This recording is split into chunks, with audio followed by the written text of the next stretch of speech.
Hi there. I'm Sue Johnson, developer of emotionally focused therapy, or EFT for couples. The EFT model is now taught all over the world and achieves the best results at the end of therapy and at follow-up of any model of couple therapy. Our interventions are based on the revolutionary new science of adult attachment. This science has at last cracked the code of love and offers EFT therapists a map so that we can go to the heart of the matter and shape the bonding interactions that make love whole and make it last.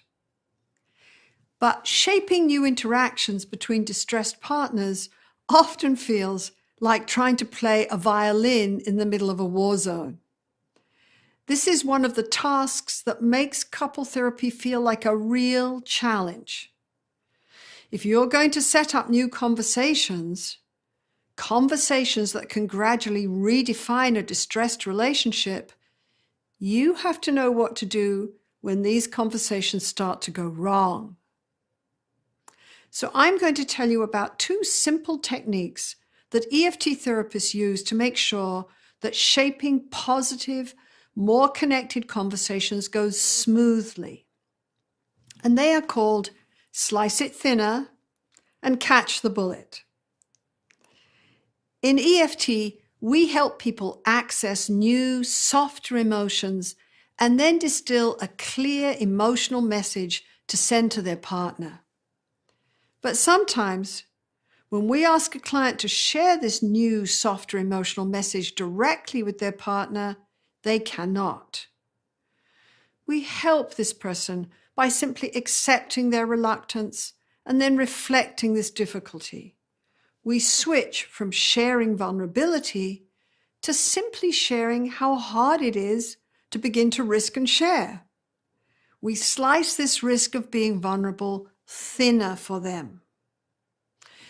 So Pete tells me, "It feels weird.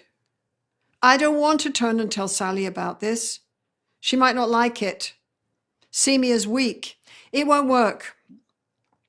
The therapist says, "So Sally has listened to us talking about this, how you get anxious around her anger, and then you shut down to deal with this anxiety.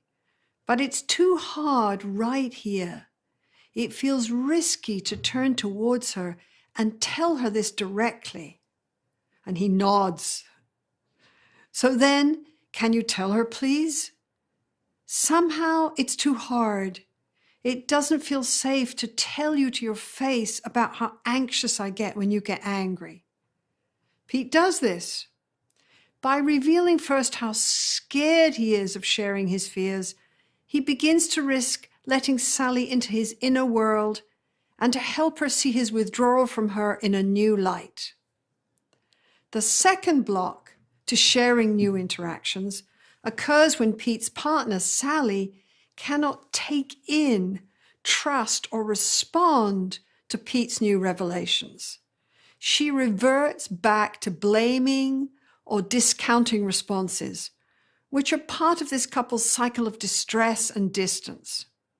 So in session, when Pete is really able to share how his fear of rejection by Sally comes up and overwhelms him, and the possibility for a new, open, empathic conversation is right there, Sally says, "I don't believe you. You're just being a good client here." And she turns to me and says, "Pete is just a cold person." Ouch. Did you feel the bullet? So I might say, can we stop here a moment? What just happened here? I will reflect the whole interaction where Pete risked sharing, but Sally had a hard time tuning into his message. I will repeat Pete's message at least 4 times to make it explicit and help Sally begin to hear it through the buzz of her own anger and hurt. I also validate and normalize that it's hard for Sally to hear this unfamiliar message from her partner. So I say, So it's really hard for you to hear Pete when he says.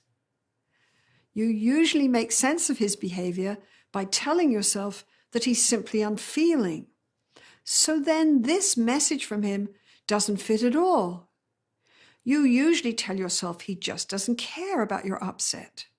So now when he says, it's hard to take that in. It's hard to imagine that there's this softer side of Pete and that he means it when he says, when he tells you. But your brain says that this cannot be real. You've been so hurt in this relationship. Yes, I understand. You are just not used to this message that he's afraid of your anger. It's strange. It's unfamiliar. Sally agrees with me. So I ask her, can you please tell him? It's hard to really hear you when you say this to me because the therapist has protected Pete from being discounted when he risks opening up and encouraged Sally to begin to struggle with her ability to see Pete's vulnerability and respond to it.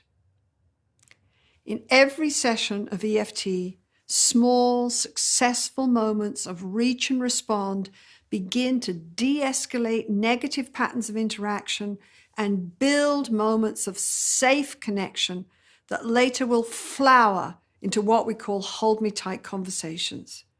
Conversations that build a more secure bond, the kind of bond we are all longing for, the kind of bond that we all need.